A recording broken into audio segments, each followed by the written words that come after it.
So I'm going to get going on this. Again, my name is Dan Oppenheimer. I'm Director of Public Affairs for the College of Liberal Arts and one of the organizers of this event, and I get to be the moderator for this session, in part because it was my idea to do it. And the title of this session is Who Are the Real Elite? And we'll get into that question in a second, but I want to introduce our panelists. So immediately to my right is Kristen Soltis Anderson, who is an author, speaker, commentator, and pollster with 2 decades of experience in opinion research. She's a founding partner of Echelon Insights, a firm that provides polling, focus groups, and analytics to clients in the political, corporate, and nonprofit sectors. She's the author of The Selfie Vote, Where Millennials Are Leading America and How Republicans Can Keep Up, and is an on-air political contributor at CNN. She's also a contributing opinion writer for the New York Times and has a Substack newsletter called Codebook. To her right is Michael Lind, who sent us a very short bio, which I thought was kind of a flex, Michael, on your part. Michael Lind is the economics editor of Commonplace. He's a fellow at the New America Foundation, and he is the author of numerous books, including The New Class War. He was faculty at the UT Austin LBJ School of Public Affairs until a few years ago, when he said goodbye to all that. I don't want to grade any more papers. I'm just going to write and think.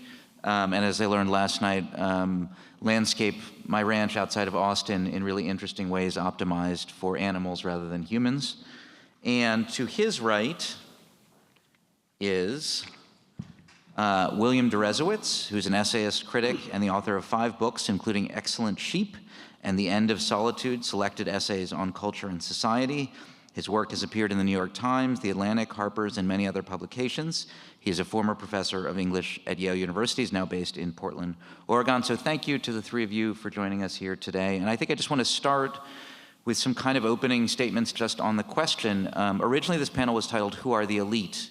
And then we realized that was maybe not a focused enough question. There's too many answers to that. So the real question to you is, who are the real elite? I don't know. Bill, do you want to start? Oh, sure. I don't know that I have an answer to the question. I think the question generates questions that I think are more interesting probably than most answers we could give. Like, why are we asking the question in the first place? Why do we feel the need to ask the question as if we don't know?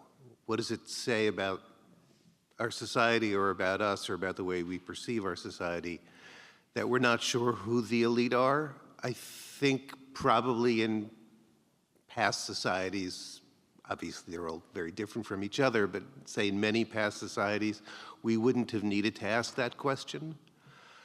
The second question is obviously, what do we mean by elite? And in some ways it has to do with the previous panel. Elite and meritocracy they're not the same. There may be somewhat overlapping categories, but we could imagine different ways of defining elite.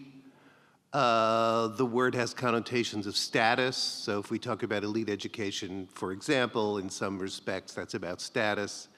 Also, it has connotations of excellence. You know, if we talk about an elite athlete, I think we know that refers to excellence rather than status. But I'm not sure we're so interested in the question for either of those reasons. I think about C. Wright Mills' book, The Power Elite. So maybe we're most interested in who's actually running things. Which is a very important question to ask, but again, it brings me back to why don't we know that? Or why is there doubt? And that in turn raises the distinction. I didn't know that we were going to call this panel the elite, and now it's called the real elite, but that just underscores the question. Like, well, what do you mean the real elite? Like, is there a hidden elite? You know, which, I mean, there are a lot of conspiracy theories that ask that question. Maybe the real elite are the Illuminati, or, you know, the Masons or the Elders of Zion or whatever. Of course, I kind of feel like right now, it may be more clear than it's been in a long time who the real elite are, because it seems like we live in a moment where all the threads of power and influence are gathered into smaller and smaller hands. So we have people who unite economic power, political power, and the power of attention in ways that we really maybe have never had ever, certainly not in a very long time. And yet we're still asking who are the real elite. And possibly that's because, and I think this is a very interesting aspect of the moment we live in, we seem to be in the middle of the replacement of one elite, which maybe a lot of us, certainly me, have been for a long time calling the liberal elite, with a very different elite. It's not a situation where groups, sort of rising groups, are seeking to and in part gaining admission to an existing elite, but rather an insurgency that seeks to destroy the existing elite and replace it with a completely different one. So that's what I'll say by way of introduction. I think this question of the changing of what we define as elite that we're living through right now is the most interesting one. I come at this question as a political pollster. I do surveys, focus groups, all kinds of opinion research projects for a variety of different clients, entities, sometimes for media organizations. I do focus groups for the New York Times. And we oftentimes are asked to do research on the elite. And I imagine if we 100 years ago had been asked to do a study of the elite, that it would have been defined primarily by how much money do you have? How many resources do you have? Today, when I'm asked that question, oftentimes the way we define it are through education and perceived either influence or information consumption. When a client comes to me and says, I want to study elite opinion about something, usually that means I'm putting together a survey or a focus group screener that is looking for people that at least have a 4-year college degree, somebody that reports reading the news at least once a day, people who engage in some kind of civic or political activity. And those are the sorts of things that come to be defined as elite opinion when I'm doing research. But what I think is so fascinating is something like education, that I think over the last century we have now seen from the elite being primarily about who has money to the elite being about who has education, which is not the same as knowledge, and it's more, is it credential or is it knowledge? That's, I think, a really interesting debate to have. But nevertheless, you now have people who I think would be considered the elite, who are not necessarily particularly well off. They may be folks who are working in media, in nonprofits, in academia, who have enormous influence over the sort of knowledge base, and they set trends, driving opinion and consensus within very influential cultural circles, but that doesn't necessarily mean they have enormous bank accounts. And so that idea of an elite being not necessarily people who are rich, but maybe people who watch Succession, I think would be the sort of funny way to put it, is a shift that we've seen. And I think the question of how long will that persist is a really interesting one. Because if we've got our current elite that is really based around, who is that 14% of US adults that have graduate degrees, right? If that is one of the increasing things that you need to be part of the elite, or frankly, one of the 37% who at least has a 4-year degree. What does that look like in a world, one, where you have things like AI that are, if the last century was all about coming for the jobs of the people who have to shower after work, you now have technology coming for the people who shower before work. And then second, you now have this rising distrust of quote unquote expertise. Again, you have an awful lot of people who now no longer see a credential as being equal to expertise, as equal to knowledge or views they can trust. And so does that mean we now have a moment where the elite of knowledge is going to be really challenged? I think that's where we're at this moment. Well, the United States has always been governed by elites, and the elites usually had overlapping political, cultural, economic power. They were local and regional. Unlike Britain and France, this was not a centralized country until fairly recently. As late as when I attended at the University of Texas at Austin in the 1980s, there was no national elite. There was the Northeastern elite, and David Rockefeller was dean of the New York establishment. Nobody in Texas cared about the Rockefellers. J. Paul Getty was the richest man in America in California. Nobody heard of him in the Midwest or in the South. And this has been transformed in the last 30, 40 years, really. And I'll give you two statistics that illustrate this. The first is that most Americans in the private sector work for corporations or employers that have more than 500 people. You would never know this from all the talk about small business and so on, but most Americans work for these enormous bureaucratic corporations and chains and franchises now. And then if you look at the nonprofit and government and academic sectors, it's also enormous bureaucracies. So you have and this is a result of long-term technological and economic trends that I don't think are going to be reversed. But it means that the vast majority of people work for bureaucracies. Well, that has created the rise of what James Burnham, following Adolf Berle, called the managerial elite. That is, the people in these bureaucracies, the corporations, the NGOs, the government, and I've spent my career in all three worlds, the media, the bureaucratic media. How do you exercise power in this? How do you make money? Well, you go to a selective school, you do well on your tests, and then you work your way up in one of these public or private or nonprofit bureaucracies to a position of institutional power. It's not, the older American elites, it was mostly old families, right? In Austin, it was like the West Austin had like old families, and they were kind of running everything. But now it's your position within one of these enormous public, private, nonprofit bureaucracies. You're a provost, or you're a CEO, or you're a middle manager, or something like that.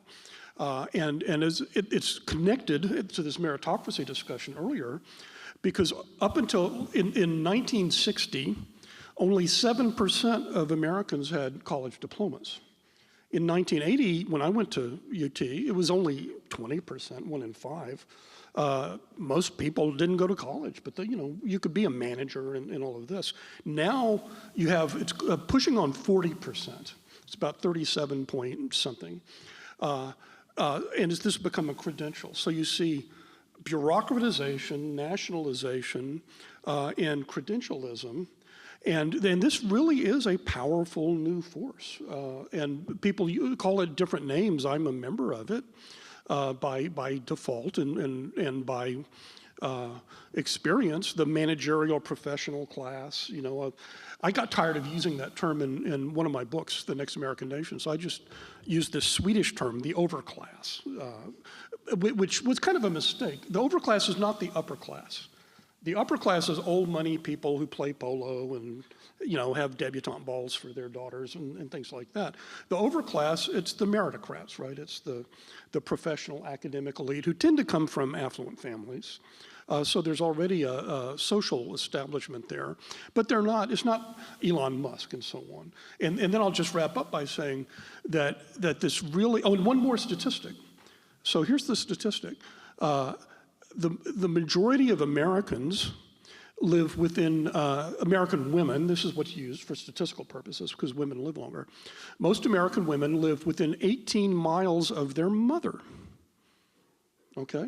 This was from the New York Times a few years ago, and my friend David Goodhart did a similar, and found similar statistics for Britain. Now, I won't ask you to raise your hands, but I think there are probably very few of you who live within 18 miles of your mother, right? Because the other characteristic of this bureaucratic, managerial, professional, college-educated class to which most or all of us belong is geographic mobility, right? You are raised somewhere in the country, and then you go to Silicon Valley or Austin to be in tech, or to the university, or whatever, Wall Street if you're in finance. Most Americans do not. They graduate from high school, and there's amazing statistics about how huge numbers of Americans are still living not only in the state they were born in, but the city. I say this as a fifth-generation Austinite. I'm one of the few, but I'm very unusual in that respect. So what is happening in the last few decades, I think, is the nationalization of this professional class, which wields power, and it's real power, within these massive bureaucracies. And the power does not come from their personal wealth. It comes from their institutional position within the private, public, nonprofit bureaucracy. And there's a populist backlash against this, which is exploited by various people for various purposes. But I think that explains a lot of what's going on in politics. If you look at the difference with the so-called left, it's not very left compared to Marxists, but its base is this professional class. You know, they're socially liberal, kind of centrist economically, but they're the meritocrats. They're the people in the big organizations who did good on tests and went to good schools. Then there's all of these other groups that have nothing in common with each other, except that they hate this class. They hate this elite. And some of them are quite elite themselves. So that includes self-made billionaire entrepreneurs who Do you have anyone particular in mind? but who did not work their way up in a corporation, right? They're Yep. we're CEOs. I mean, they founded the thing. They're small business owners, right? They're a lot of working class people of all races. And I think that's the underlying tension. Are each of you part of the elite or unelite? And if so, what does that feel like? I love this question. There's a question that I always love to ask when I am speaking to audiences of exactly who you just described in terms of this sort of corporate leadership, the C-suite of a company that has a couple thousand employees. And I will often ask, do you think of yourself as socially moderate to progressive, fiscally moderate to conservative? And they will often, lots of hands will go up. And I will say, you are the 4%. That instead, if you do surveys of the American public, like I've done, we ask people about 10, we do an experiment every June, we ask people about 10 different questions on economic issues, where we offer a progressive position and a conservative position. And we try to be as fair as possible and make them as balanced as possible. And then we do the same thing about cultural issues as well, questions about the role of race and gender in society, questions about things like immigration, et cetera. And then we plot everybody out on a chart. And if you get 10 out of 10 conservative views on everything, you're all the way up at the top corner of the chart. If you have 0 out of 10 conservative views on everything, you're at the bottom corner of the chart. And we plot it out. Only 4% of our respondents are in this quadrant that's kind of socially moderate to progressive, but fiscally conservative, which is really, it is the ideological profile of a lot of exactly who we were talking about. Instead, there are about 20% of Americans who are the complete opposite. They are in this more culturally conservative, but more sort of open to the idea of government being big and playing an aggressive role in society. And sure, I do want my government benefits. And what are you talking about? I would like government to sort of impose its will on the economy. I don't mind that at all. I'm not interested in the corporate billionaires. And I always like to bring that up as a reminder when I'm speaking to these audiences. Because if I think about my own issue profile, I probably fall in that 4% as well. But working as a pollster, I am aware day in and day out of exactly the things that I may personally believe that are not in step necessarily with where the median voter is. Again, I watched and really like Succession. I know that that makes me extremely unusual and very much not the median American voter. And so I love my job because it's a constant reminder of what Americans, I hate the term real Americans because we're all real Americans, but what sort of average Americans, the average American viewpoint is, and it is a good way to remind myself of those moments where I am very outside of the norm. Well, wait a second. I feel like you answered the first part of my question, which is you are part of the elite, but what does it feel like? I'm not necessarily conceding to the idea that I sort of bristle at the idea that I would be part of the elite, but I do feel like it is, for me, I like having the reminder that there are people who think differently than me and that that's okay. Well, I'm definitely a member of the elite, but a member of this new nationalized university-based professional class. My grandfather grew up east of Austin picking cotton from the time he was 4 years old. In the 1930s, in the Great Depression, he swept the floors of the Texas Union here.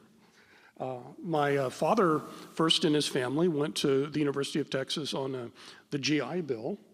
I came here in 1979 with a $600 scholarship that paid my annual tuition of $600. In 1979, I checked it out on the inflation calculator. That would be $2,500 today.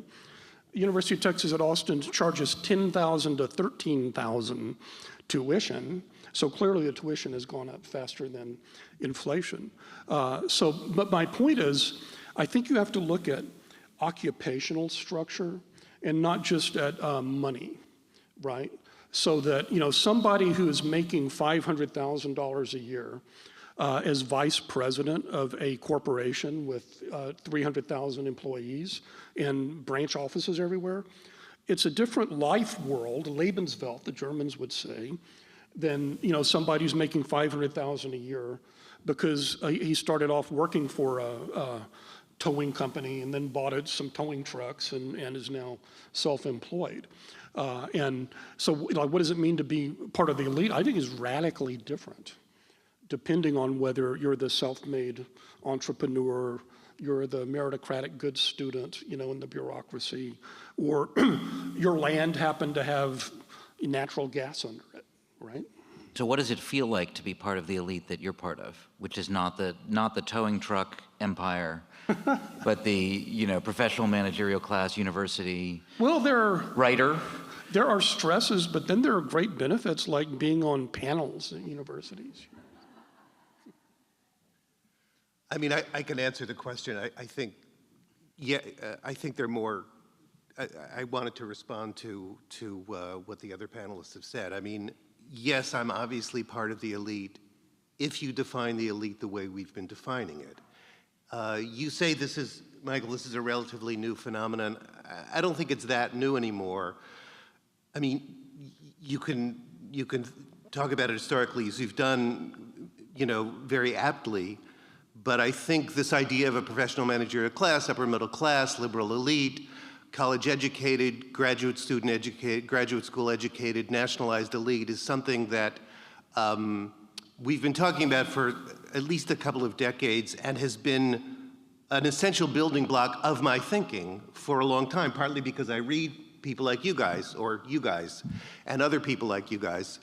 But I think if we get to the point where we say 14% or let alone 37% of the country fall into this category, we're not talking about an elite anymore. Or we're talking about an elite, but an elite in a very diffuse sense.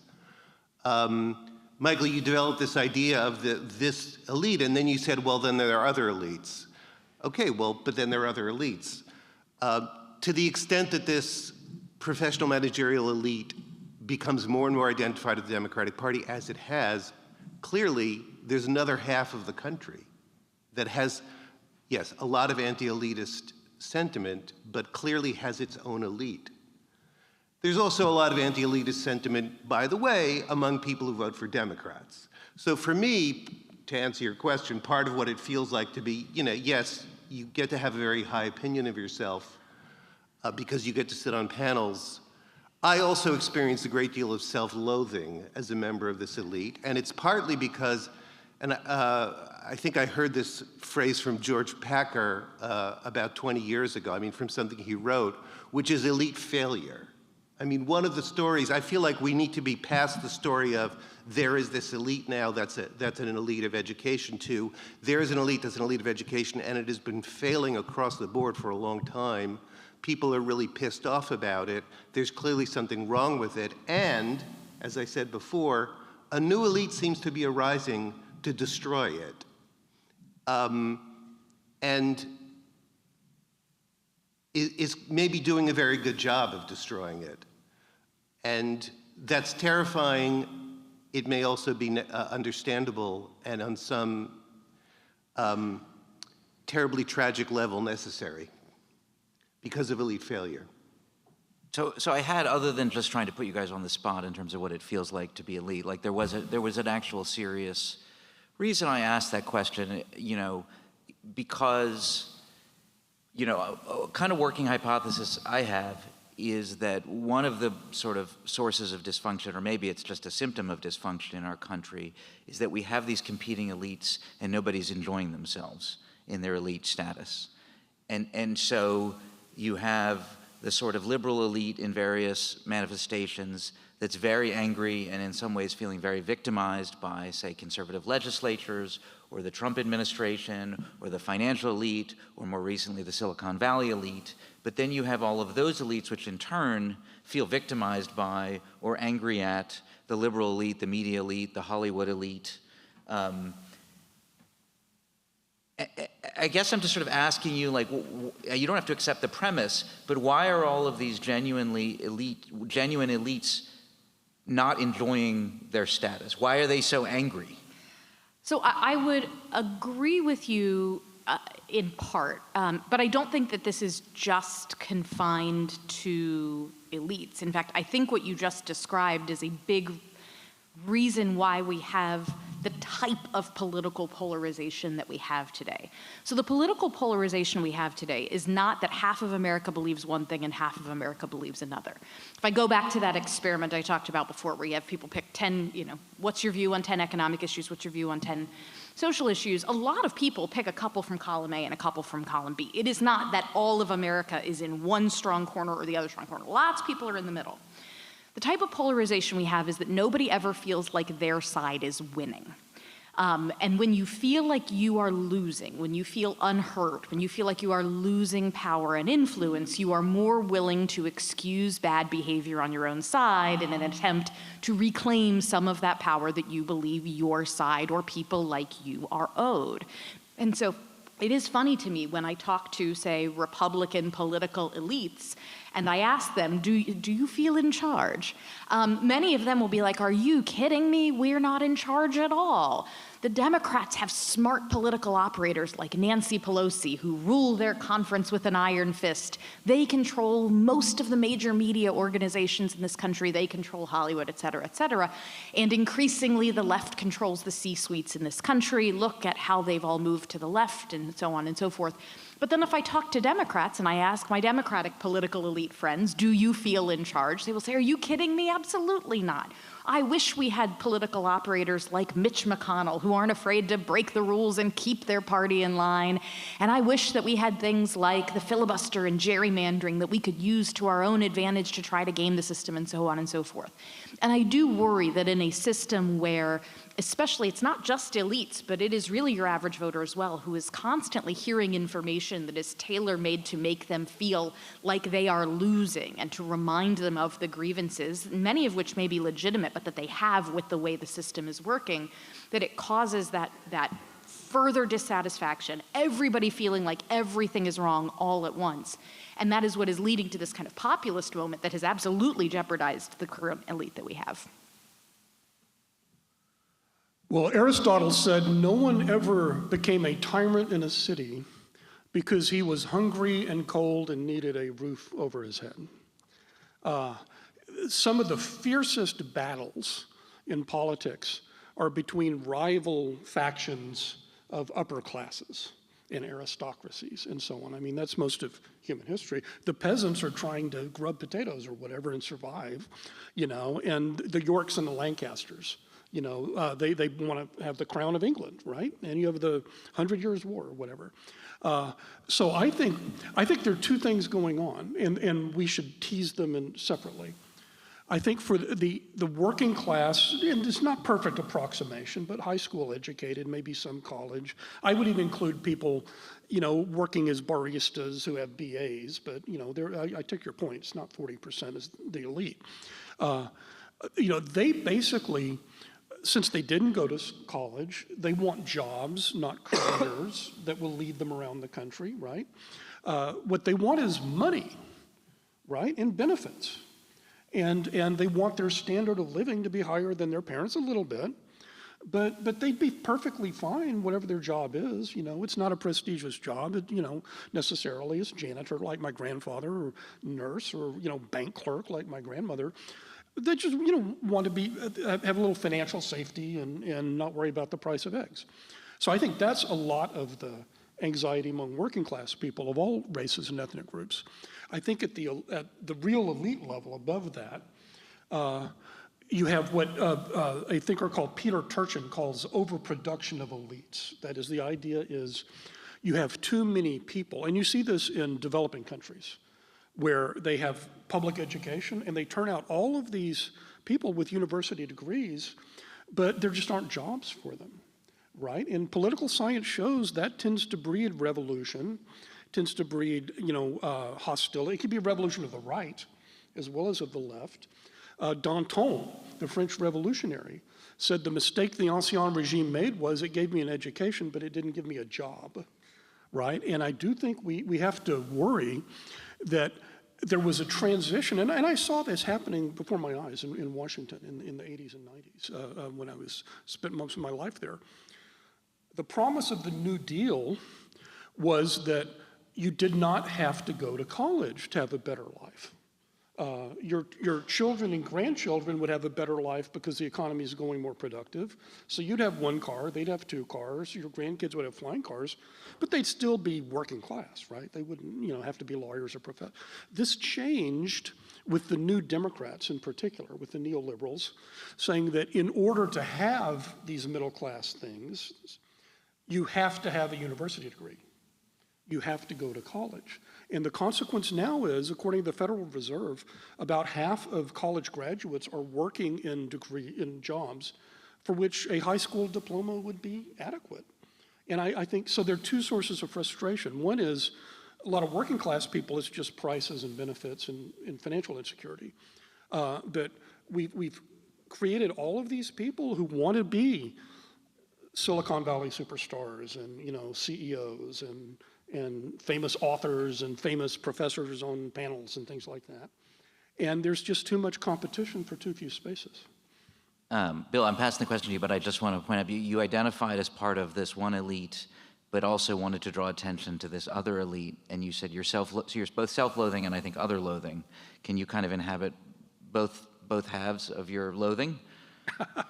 Oh, I'm not sure. I have plenty of loathing to go around. I think I was only speaking of self-loathing. But in other words, it would be absurd to deny that I am part of an elite defined as it's been defined because of educational credentials and, quite frankly, income level and, wealth, whatever, even if it's just sort of, upper middle class. But I also feel that this class that I'm willy-nilly a part of has been a tremendous failure for the country as a whole for a lot of the reasons that we've been talking about. I mean, what you were just talking about has a lot to do with changes in economic structure, including the decline of the unions, right? And the push on the New Democrats to get everyone in college goes hand in hand with the fact that, working class jobs are falling apart. But I think that had a lot to do with the deliberate destruction of the unions. One of my dreams is that we make it possible for the union movement to revive itself, and instead of having to redistribute money after taxes, although we should do that too, is to redistribute money through changes in the income structure, so that minimum wage jobs are actually good, they're not minimum wage jobs anymore. Well, let me just add, my most recent book, Hell to Pay, is a defense of collective bargaining. And my argument is that you can debate all day about getting more people into college and how you choose them and so on. But at the end of the day, the only power that working people have is their numbers. And their numbers, if they're not organized in hierarchical organizations, unions among others, the African American churches sometimes, the Catholic Church in the 20th century, played these roles. But unless you have mass membership organizations for working class people, then you're just going to end up, taking the talented 10th from a high school or whatever, trying to co-opt them. Which is a lot of what Michael Young's book that we heard about a lot on the last panel, The Rise of the Meritocracy. I think that's really what it was about. It was precisely that the problem of a meritocracy is that it extracts all the talented from the working class and it leaves them without a leadership class. Yeah, and Michael Young was a left-wing laborite. Yeah, that's right. I mean, the Social book is a Democrat. satire. And let me just also say, I think this is a big part of the problem with the way I think the Democratic Party's politics have gone off the rails. Precisely that they don't have the unions, especially private sector unions anymore, as the major part of the party. And so it's now become a party that you've written about very well, a party of the people who work at foundations and nonprofits and elite media institutions who are desperately out of touch with, I won't say normal Americans either, but most Americans, including most Americans who vote for Democrats. You didn't accept my invitation to send your loathing in the direction of the current administration, Bill, but I want to not, it doesn't have to be loathing, it's more understanding and exploration. I'm not sure if this is the elephant in the room, but we have a new president as of January 20th. And I think, and you guys can contest this premise, it's not just a shift in the balance of power between the left and the right, that the nature of the conservative power, the conservative elite, has undergone a pretty dramatic transformation. And so who is this, bracketing for a moment the elite, the failed elite or the managerial elite against whom this in some respects is a reaction, who is this new conservative elite? Or if it's not new, who is this conservative elite? And what do they believe? What are they, however you want to take it, what are their demographic characteristics? But I kind of want to start with you, Kristen, because you probably have numbers, you probably have data on these questions. Sure. So the new, I think, conservative elite is, it's interesting because right now I don't believe there is a single set of, say, ideological principles that binds all of them together. We are going to see that play out in dramatic fashion here in Washington in the next couple of months as real fights unfold among sort of more traditionalist, free market type conservatives and these more new right MAGA-infused folks over things like tariffs, over things like what should the tax code look like, and should tax breaks go to corporations? Should we have Paul Ryan-style tax cuts continued, or should we rethink these things? These are debates that are going to be happening ideologically. I think culturally it is interesting because it is hard to imagine Mitt Romney walking into a UFC fight and getting raucous applause. And that is, I think, one of the clearest ways I can illustrate the way that the conservative elite has changed. That it has shifted from, the Wall Street Journal editorial pages certainly have influence, but so too do a lot of podcasters that most people in this room had probably never heard of until maybe 6 months ago, when a panic around the influence about these podcasters began. One thing that I also think is very interesting about the cultural influence of this new conservative elite and the way that it is very different from anything that at least the political right has had for the last decade or two is even a year or two ago, you never would have seen major fashion designers touting that they had dressed Ivanka Trump for the inauguration.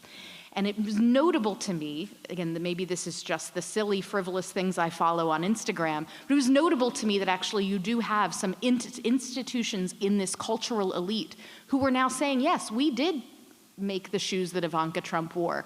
Yes, we have, as the Oscars, sort of sent down the message, please don't be too mean to the orange man in our ceremony. I think that it is fascinating that even the cultural elite right now is feeling a little disoriented because of the perceived power that this new conservative elite has that I don't think anybody felt they had, or I don't think the cultural elite acknowledged or wanted to acknowledge. I don't think they want to acknowledge it now, but certainly would not have acknowledged it 6 months ago. But they're afraid of it. They're worried. I think they don't understand what to do about it. What do I do about it when a professional athlete does an end zone dance that is the Trump dance? And that would have been unthinkable just a couple of months ago. Well, so I tend to look at everything historically. I think from World War II, after World War II, and I'd rather talk about parties than conservatism, liberal changes every 15 years. So the Republican Party, the tycoons of the first wave of, it's actually second industrial revolution, Henry Ford and Carnegie, JP, they had all gone. And they were succeeded by corporations run by this class, right? The managers, right? The CEOs. And within the Republican Party, it's a party of business, the wing was between the moderate country club Republicans who were CEOs. They had big corporations. They worried about PR. They had international diplomacy with different countries. And then you had the small business owners, right, who were the Goldwater people. And then there's Nelson Rockefeller over here, right, the big corporate elite. And starting with the 60s, Cultural Revolution, and part of it was a white backlash, but part of it is just cultural backlash, which is shared increasingly by African Americans and Hispanics against cultural progressivism. You got this floating working class, initially mostly white working class. And it went back and forth between the parties, right? And, Clinton gets them, and then, Bush gets them, and so on. But they're not the base of any party. So the base of the Republican Party was still this small business owner group, which was more protectionist, more isolationist, less interventionist, because they're national local businesses. They don't have like divisions in Europe and Asia. What happens is that group has migrated to the Democratic Party. And don't be fooled by Elon Musk and Peter Thiel and these entrepreneurs.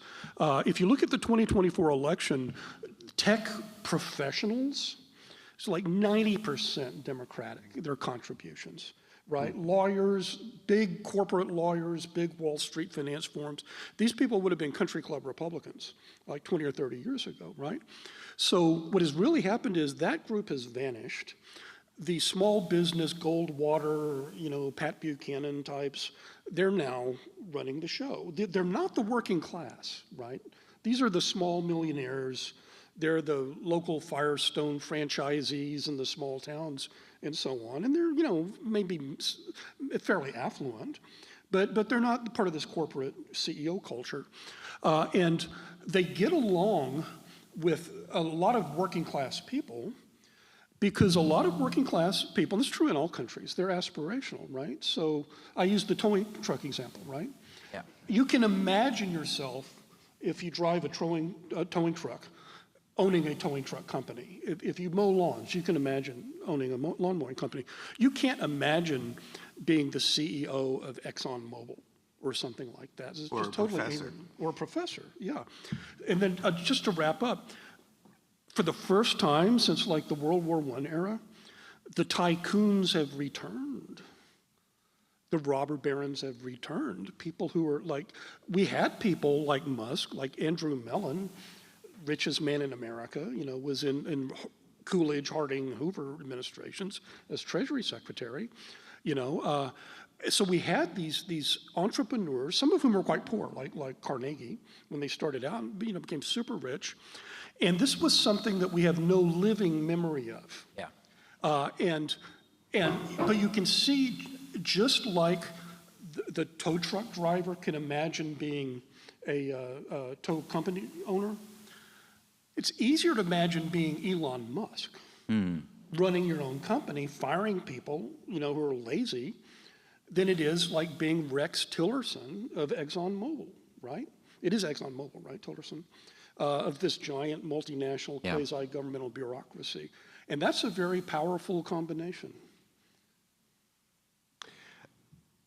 Yes to all of that. I think there are structural changes that have been happening that, just speaking for myself, I feel like I really have a lot of work to do to digest intellectually. So what I mean is, you talked about the rise of the podcasters. This is an entirely new form, right? An entirely new possibility. But also, you talked about the tow truck driver who dreams of running a tow truck company. I don't know what the latest polling says, but I have seen polling that says that 50% of people under 30 think they're going to be influencers, right? I mean, this is like a new thing, but it's part of what people have called the lottery society, right? As the possibilities for wealth accumulation, if you didn't go to college, didn't go to graduate school, decrease, more and more people are imagining that the way they're going to make it is something that would look to the rest of us like a lottery. Like, I'm going to be an influencer. I'm going to make it as a podcaster. Why are there a million podcasts? Because everybody thinks that their podcast is going to be the next Joe Rogan podcast. So we've got that, and then we've also got this new plutocracy. So it may be that most people in Silicon Valley give their money to Democrats, but you were talking about this, what you didn't use the term, but what people are calling the vibe shift, right? Yes. So part of, to me, what the vibe shift is about is that people like Mark Andreessen or Mark Zuckerberg or athletes and actors, they actually don't really care about the things that are coming out of their mouths. In other words, like, they're not committed to a cultural or intellectual position. They're committed to being successful. So they're going to say whatever the climate tells them to say. They were never really Democrats in the first place. They're not really Republicans now. But the momentum is with the Republicans, so they're going to be on that team. I don't know if that makes any sense to you. I think there is, at least for some of those folks you mentioned, there is some measure of thought process behind the conversion, beyond this is marketable and this is what sells. But it does seem to me that I like this idea that now you have a lot of people who are looking to sort of make it in the lottery because that's now the thing you can aspire to be. I can start a podcast and maybe I will make it big. But I also think we overestimate the extent to which, and I think this was a Republican problem for a long time, was overestimating the extent to which somebody who mows lawns wants to own a lawn mowing company versus they want to be able to do something that they find to be meaningful and make a good living doing it. And that doesn't mean that everybody wants to be a CEO or doesn't mean that everybody wants to be an entrepreneur. I think Republicans ran into this problem when in 2012, the pre-Trump era, the message was very much about we're the party of the job creators, we're the party of the entrepreneurs. And a lot of the working class was like, that's lovely, but I don't think that that's me. Who's the party for me? And Donald Trump, a very prominent, very culturally prominent entrepreneur and successful business person, is not telling everybody, don't you want to be the next Donald Trump? He's saying, don't you want to be able to be respected and be thought of as a good person in our society? I think that you're a good person. I think you have value. I think the elites have ignored you. Here, I hang out with them, but I actually hate them. I'm one of you. I think that's a very powerful piece of his message. This is a question from somebody in the audience. Do you want an elite in America? And if so, what does it look like? What power does it wield? And where is its power and influence based? Well, I'll take a stab. I was going to say, it feels like a Michael Lind question. Yeah. You're about to say, it doesn't matter whether I want one or not, it's going to be there. Charles de Gaulle said, I like Germany so much I want there to be several of them, opposing unification after World War II. I want there to be plural elites, what I, in my books, have called democratic pluralism. So I don't want to insult my British friends here, but I don't want to have a society like the UK, where you go to a few public schools, and then you sort of circulate between, magazines and running for office, and teaching and all of this stuff. I don't want a society like that. I want a society where you have silos, and they have different career ladders inside of each silo.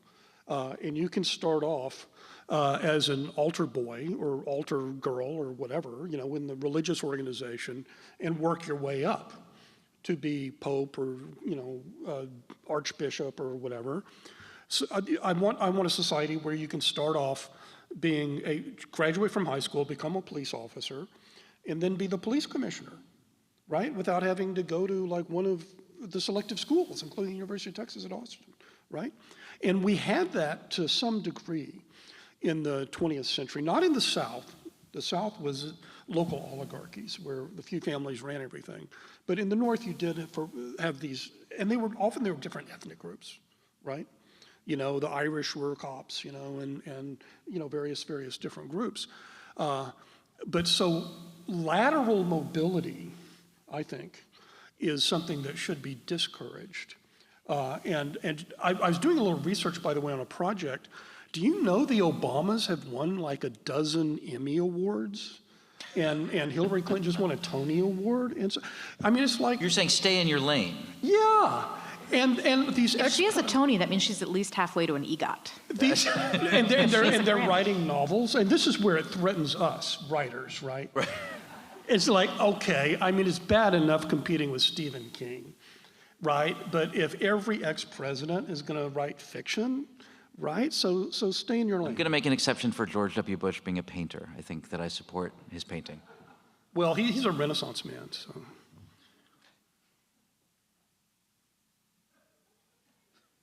I'm thinking about whether or not it is possible to have an elite that is humble. The reason why I say that is I think when we look at a lot of why there is such pushback against elites as defined by those who have credentials, expertise, we're supposed to trust the elites who have handled foreign policy because they have kept the world order stable, and why do we want to just throw that all away? We should trust the elites who have scientific expertise, because if we don't and we just throw all that away, then what do we have?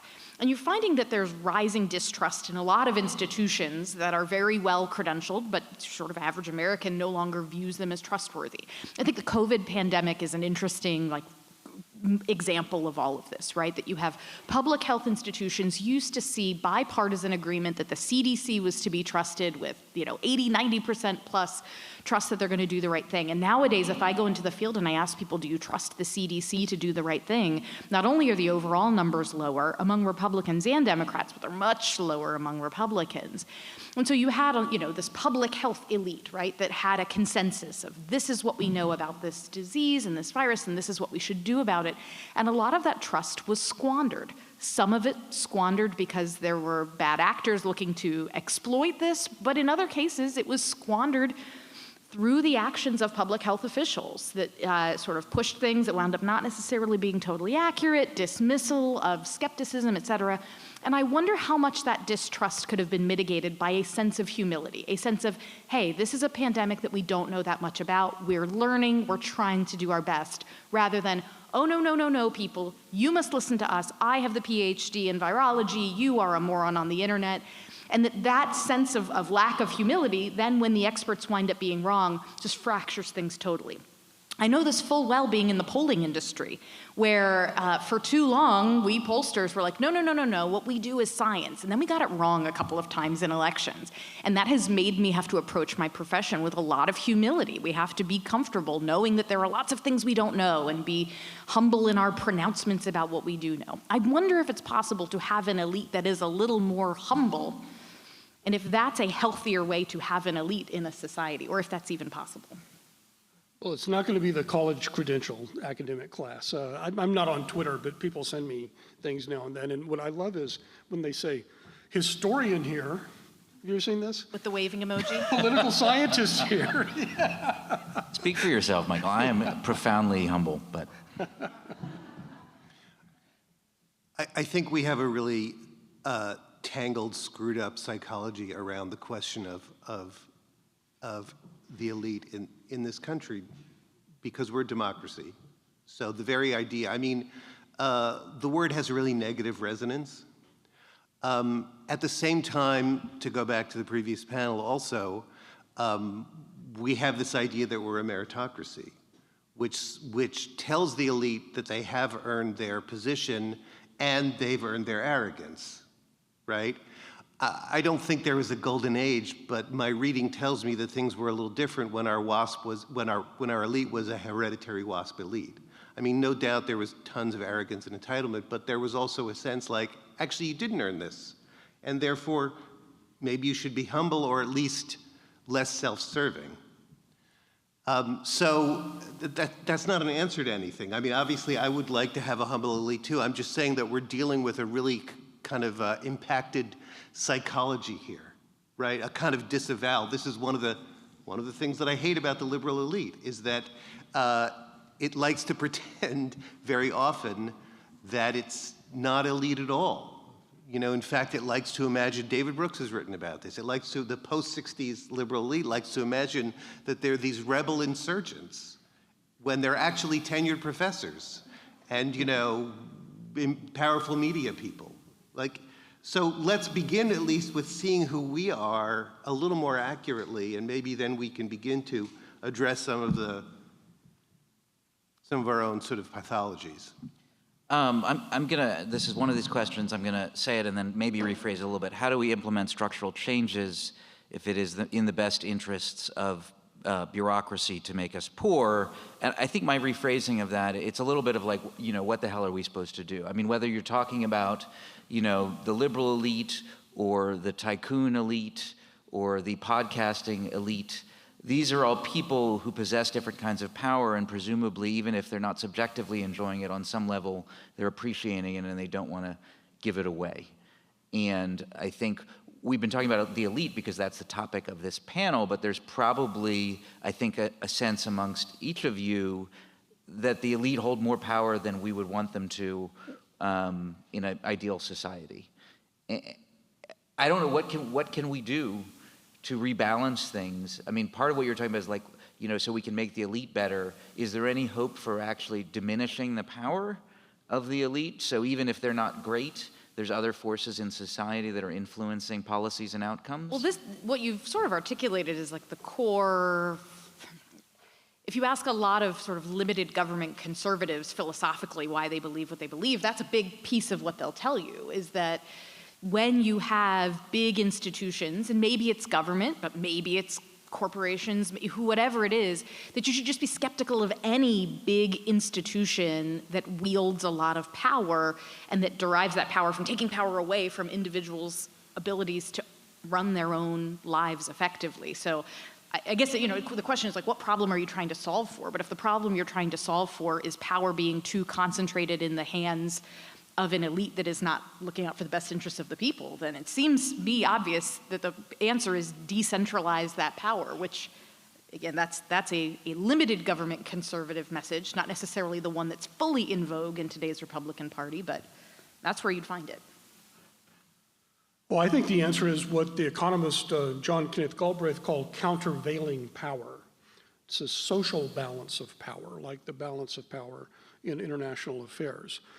We have to have giant national and global corporations. I mean, these are efficient. You can't do AI, R&D, and development without scale, right? All sorts. We need technocrats in the health department who do know what they're talking about, more than some Ramdo on YouTube. Up until the late 20th century, it was not the case in the 19th century, but between the early 20th century and late 20th century, there was this countervailing power where you had big corporations and big government bureaucracies and so on, but they were kept in check from outside and below by organizations that had independent power bases. And the three most important were the mass membership political parties, religious congregations, depending on whether you agree with them or not, they're good or bad, but they were important, right? In the Civil Rights Revolution, things like that. And trade unions, when a third of Americans in the private sector were unionized. And all of these were hierarchical organizations. They had their own elites, but they answered to people outside of the elite. And as they have disintegrated with fewer and fewer people involved in affiliated with church. Private sector union membership is 6% now and falling. It's virtually extinct. And the parties, when I was a kid, the Democratic Party was the Travis County Party, and then the state party was a federation of and ordinary people got involved and so on. Now both parties are labels that self-financed candidates, people, if you're not rich, you get money from somebody who's rich, and you just slap this label on you. So it's all AstroTurf. And until we rebuild these mass-based countervailing power institutions, I don't look, to being able to persuade the elite to restrain its own rapacity. I'm just too much of a pessimist or realist, I think. Bill, you get the last word. What do we do? Well, I mentioned before, we've mentioned about unions and how the decline of the unions has been to a great extent to do with specific government action. I would say by the same token, yes, we need large corporations, but we've had this increasing monopolization across every sector of the economy, and that also has to do with the decline into disuse of antitrust legislation.